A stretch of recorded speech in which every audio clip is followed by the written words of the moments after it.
Greetings! I am Tantus Naravan Dracovin, Lord and Emperor of the Dracovin Empire, and welcome! So it's time to talk about magic again. It's another Monday. So today I'm going to continue to talk about the history of magic. And I'm going to talk to you about the first expansion of magic, Arabian Nights.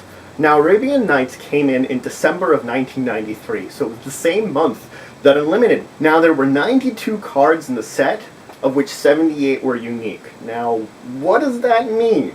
I'm going to explain that in a second. That has to do with some of the print error. The Arabian Nights expansion was based upon the 1001 Arabian Nights tale. So a lot of the characters were like Sinbad and various other figures that appeared in the Arabian Nights tale. So the Arabian Nights set introduced a couple of mechanics that hadn't been in Magic before. It had coin flip, where you'd flip a coin and one side would determine one effect and another would determine something else. It had djinns and ifrits, which it brought in, which were a big type of creature which has showed up a lot in Magic. They brought in lands that tapped for things other than mana, or had abilities other than mana abilities. And of course it brought in metagame effects. I'll explain a little bit about what that is, but I'll mention one of the cards that's really a big thing in. So that'll explain it a little better. Now, Arabian Nights had a couple of big errors in it, just like the original sets did too. The first off is, they didn't want to have basic lands on it, since you're supposed to play it with the Unlimited set, which had just come out, and the Alpha and Beta sets. So they originally were going to, but removed them, except for one. There's a single mountain in Arabian Nights. So the mountain is the most common of basic lands. All the other sets that have basic lands have the full gambit of them. Arabian Nights only had mountains. Now another thing is, and here's where the non-unique ones come into play, of the cards, 14 of them actually had an error that there was two versions printed. Each version had a slightly different art style for the mana symbol. That doesn't explain it very well. So, on the top of every card, in the top corner, there are of course mana symbols representing the basic mana required from it. Like the black has a skull, island has a little droplet. Anyway, there was two versions of these mana symbols in Arabian Nights. Most of the cards got the basic one that is the accepted version of this symbol, but 14 cards got an alternate version of this symbol, which is kind of hard to tell the difference to, but if you really put them side by side, you can. I have a couple of these alternate versions in my collection. You can kind of tell a little bit of that side by side, how they were different. Now, of these 78 unique cards in Arabian Nights, 49 have been reprinted. That's actually the most out of any of the expansion sets. Arabian Nights actually didn't come in with a basic story when it was produced. It was just the 1001 Arabian Nights. Nothing special about it. All the quotes and stuff really had to do with that. But it wasn't until like 95, 96 when comic books based on Magic the Gathering were being produced.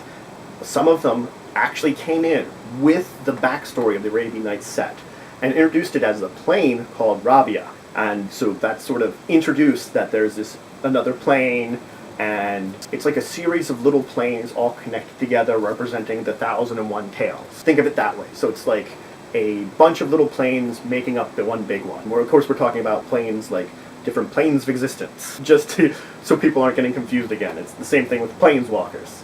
So let's talk about some of the famous cards from Arabian Nights now that we have a backstory to it. So the first off is of course Scheherazade. Now Scheherazade had a very unique feature.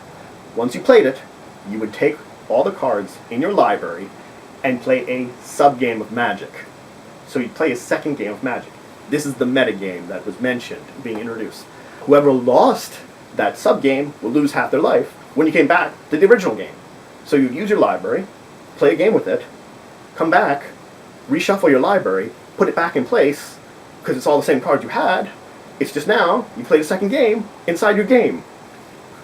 Let's see, other cards that were famous in the set were, of course, the Library of Alexandria, which allowed you to draw a card if you had 7 cards in your hand. So it was a land that you would tap to draw a card if you had exactly 7 cards in your hand. There's the Juzam Djinn. Pardon me if I'm butchering that name a bit. Some of these are hard to pronounce. But it was a 5/5 black demon that cost you 4 mana to play. Converted key mana cost. It was 2 black, 2 colorless. And the disadvantage of having it is, during your upkeep, it would deal you 1 damage. For a long time, that was one of the best creatures in the game, because it's 4 mana for a 5/5. And sure, it's dealing you damage, but on your 4th turn, you can have something bigger than most other people can have out. Or if you're playing some deck that has the ability to get extra mana quicker, even faster. The Bazaar of Baghdad. What it did is it allowed you to draw 2 cards, and after you did, you had to discard 3 cards. So it was an interesting way of cycling through some cards quicker. If I had 3 cards I don't need in my hand, I could be like, I'm going to draw 2 more. Now granted, I could draw another one that's like, I like this one even less than I like my other 3 from before.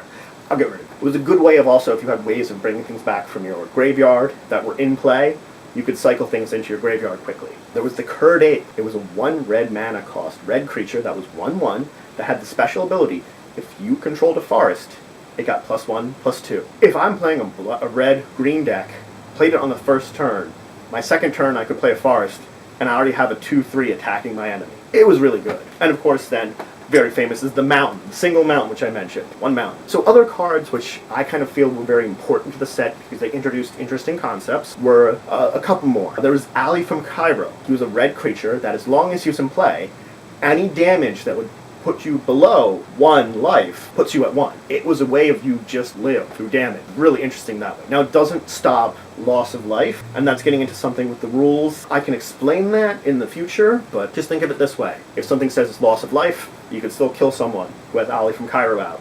But damage from creatures or spells wouldn't do it.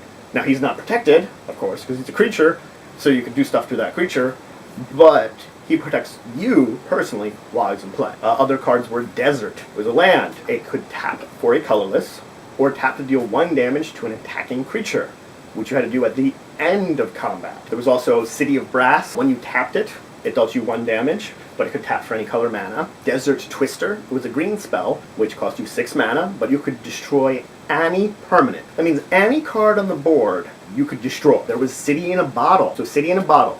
When you played it, all of the Arabian Nights cards in the playing field had to be put into the graveyard, right then and there. They had to be discarded from play. And this didn't work on City in a Bottle. It stayed out. But it also then prevented more Arabian Nights spells, or cards I should say, from being played. So it gets rid of the ones that are there and prevents any more of them. And the last one I wanted to mention was Bottle of Suleiman, because it introduced the coin flip mechanic I talked about. It was one of the first ones. It was an artifact, you put it out into play, you paid some mana, and you flipped a coin. Your opponent called it. If your opponent gets the call of the coin, you take 5 damage. If you get the call, you win the coin flip, you get a 5/5 Djinn. Either way, Bottle of Suleiman goes away. But it was sort of like this gamble of like, I want a Djinn, flip a coin. So that's the Magic the Gathering Arabian Nights expansion. It was the first expansion they came out with.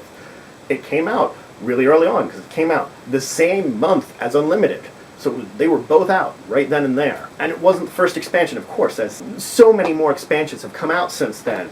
And we've just seen how it's expanded in the card base. But hey, it was a place to start with. And it did give the example of not having basic lands in these expansions, which for a long time, very few expansions had basic lands. Certain ones would, and then they would have just sets where they didn't have basic lands. And nowadays, you find basic lands a lot more often, but most of the time, they're not always printed as part of that set. I will explain that a little later on, because it's a mouthful, but know that this was the sort of start of examples of how Magic... So anyway, that's it for today's video.